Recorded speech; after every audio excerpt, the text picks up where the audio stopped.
projet Smart Energy District vise en particulier à répondre aux besoins actuels en matière d'énergie, c'est-à-dire les nouvelles formes de consommation et de production, la libéralisation du marché de l'électricité. On a souvent l'habitude de travailler par écoles séparées et par acteurs séparés. Et puis l'idée de se dire, mais si on veut résoudre ce problématique des réseaux, c'est déjà qu'il faut regrouper les connaissances qu'on a acquises dans les différents endroits avec les différents acteurs, les différentes écoles, et essayer de prendre ces technologies qu'on connaît, qu'on a déjà essayées par partie, essayer de les regrouper sur un démonstrateur global qui présente vraiment toutes ces choses, autant les aspects de nouveaux services, de finances, de techniques, et qui montre que ça peut fonctionner. Le but du projet, c'est d'intégrer l'ensemble de ces solutions sur un quartier réel qui puisse être après répliqué.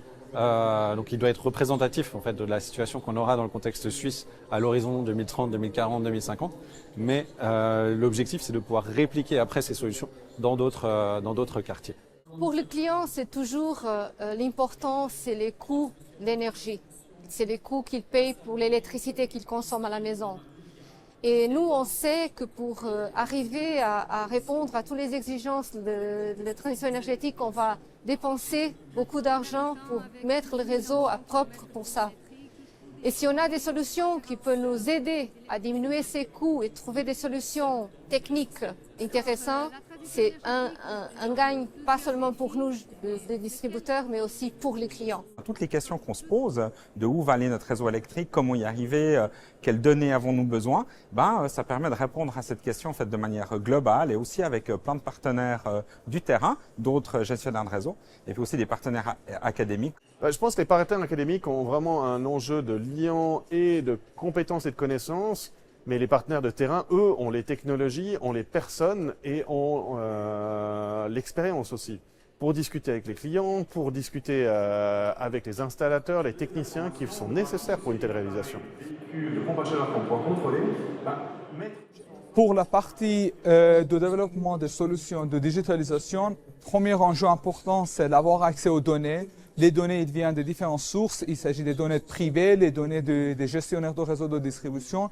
Et le deuxième enjeu, c'est d'être capable de les fédérer et le rendre utilisable pour les différents algorithmes de contrôle et optimisation énergétique. Et puis après, toutes ces données vont être, on va dire, analysées, computées, passées dans des algorithmes pour en fait nous donner après des modèles de développement de réseau. Modéliser la consommation des gens, modéliser les consommations futures nécessaires pour les réseaux. Et puis justement, on va dire, toutes ces collaborations, ces interactions, ces agrégations de données devraient nous donner en fait un outil de calcul et de dimensionnement de notre réseau. C'est-à-dire qu'en fonction des modes de vie des gens, en planifiant une année, en mettant, on va dire par exemple, une puissance, on devrait pouvoir nous donner le modèle de consommation à futur de ce quartier, de cette zone ou de ce bâtiment, ce qui nous permettrait en fait de planifier notre réseau. Alors au niveau des solutions, on a déjà des solutions qui traitent de l'information, d'obtenir la donnée pour pouvoir comprendre ce qui se passe à ces niveaux de tension et ce qu'on appelle behind the meters, c'est-à-dire dans les bâtiments.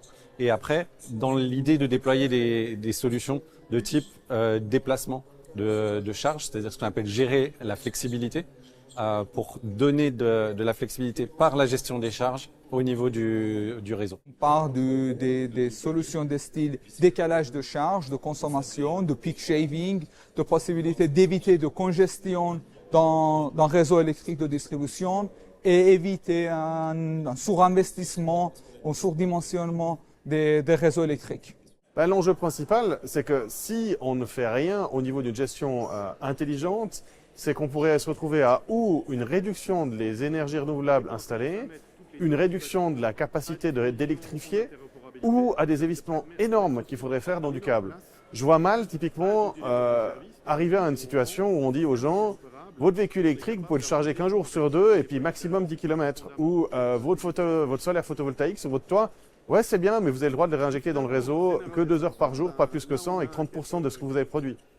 Donc, sans travailler sur des solutions, tout ce qu'on est en train de développer en termes d'électrification et de production vont saturer le réseau, ce qui fait que où on a des solutions déployées, ou on bloque. Oui, je pense qu'il y a une espèce de système de confort et d'intégration qui va se faire, mais je pense qu'on a besoin de place où les données et l'intégration des systèmes est suffisamment bien pour que les acteurs tels que ceux-là puissent s'implémenter et rendre le confort des gens plus conséquent.